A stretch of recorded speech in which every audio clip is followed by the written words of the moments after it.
With all the campaigning and election activity leading up to the elections, the inquiry into state capture took a bit of a backseat, but a lot has been happening there still. And today, the company, or rather the state-owned entity Transnet, is back in the spotlight. We're expecting Gerard van der Westhuizen to take the stand, but we've got Mbalenhle Mthethwa who's there to give us an update. Mbalenhle, a very good morning to you.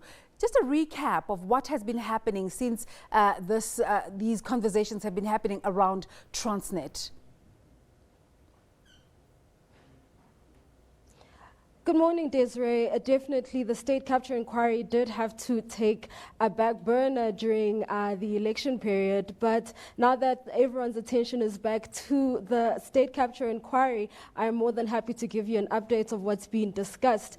Now, at the center of the points of contentions really at Transnet is the acquisition of 1,064 locomotives. Now that's something that has featured quite prominently among witnesses that have appeared before this commission, and they have been talking about how costs escalated from 38.6 billion rand to over 54 billion rand. And now we've heard witnesses coming in and speaking about how the increase was rather unjustified and how there are discrepancies in how the foreign exchange rate was calculated in order to inflate this price. We also heard from a number of people talking about how governance and Transnet systems were weakened in the interest of external entities, and this was basically in the interest of siphoning money under the guise of acquisitions and tenders that were sent through to that were awarded rather to people outside of Transnet, and some of them being Gupta-linked associates. Now, what we heard on Friday is testimony from Roberto Gonzalez, who talked about how costs also escalated when they were in the process of delivering 232 locomotives.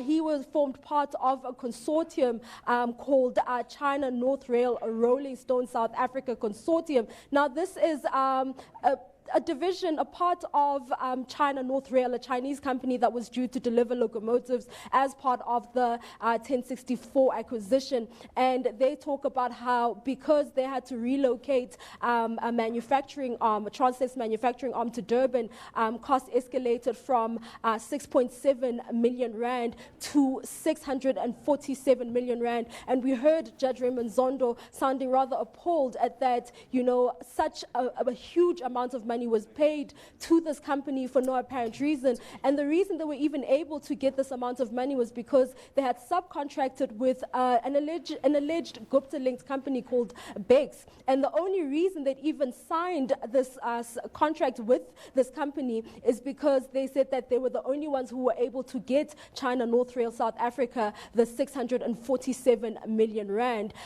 We also heard how the minority shareholders had tried to bring this to the attention of Transnet executives and informing them that this deal and this contract that has been signed does not make commercial sense, and it doesn't make sense that so much money is being paid when they had already made calculations that the whole relocation to Durban would cost 6.7 million rand. And when they didn't find joy with Transnet executive Siyabonga Gama as well as Anoj Singh, they then went to the Hawks. But before that, they later found out that a variation agreement had been signed by Anoj Singh. And basically during the meeting, he says the executives acted as though they didn't know anything about it. But a variation agreement basically means that the payment of the 647 million rand was approved. And now after that, they went to the Hawks to make them aware of this transaction that they felt did not make commercial sense and was unjustified.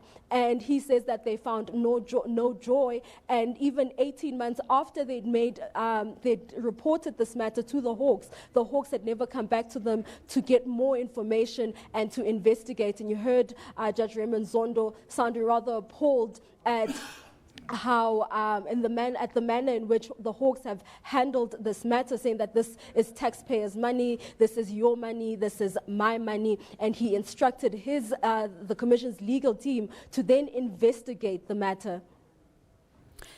With all these duplicating testimonies coming through, Mbali, how is one able to separate them, or is the story coming together?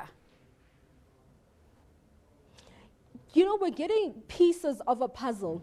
One person, even though it sounds as though they are referring to the same contract or the same tender, it's basically different pieces. The other one comes in with more details, and the other one just paints a picture of what we can expect from the next witness.